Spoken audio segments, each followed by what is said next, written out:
This is Mastering Covered Call Writing, Options Trade Adjustments on a Losing Long Call Position.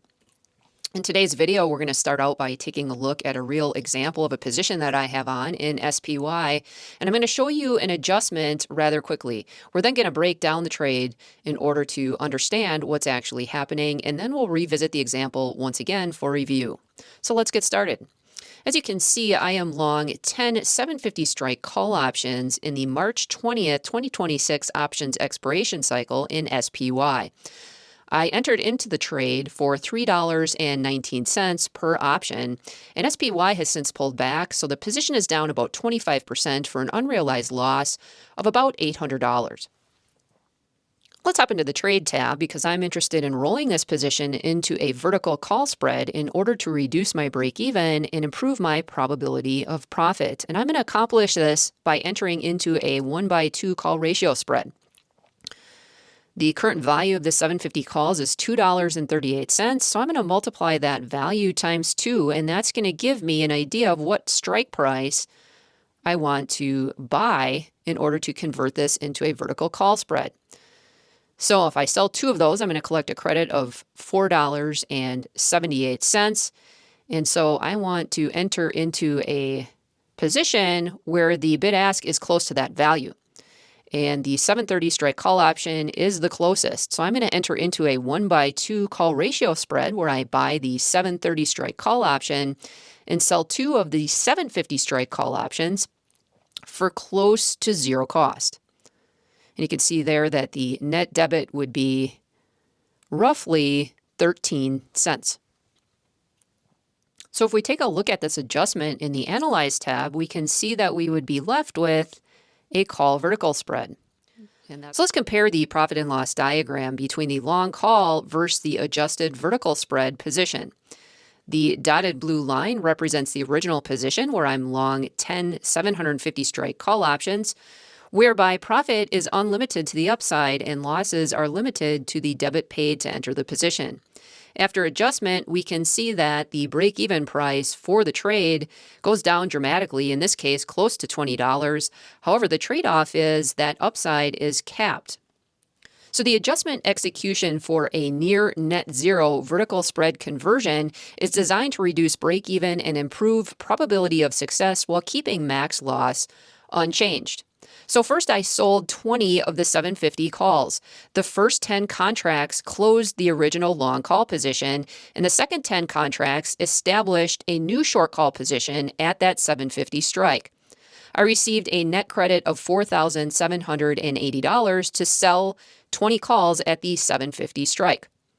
I then turned around and bought 10 730 strike calls for $4.92. And this opened a brand new position at that strike price whereby I'm long 10 new 730 strike calls. The debit paid for this purchase was $4,920. So the net result is a net cost for the adjustment of $140, which is very close to net zero. So after adjustment, the position transforms into a 730 750 strike call spread where I'm long 10 of the 730 strike calls and short 10 of the 750 strike calls.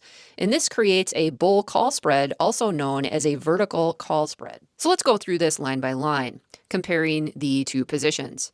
The total cost or max loss for the original long call position was $3,190.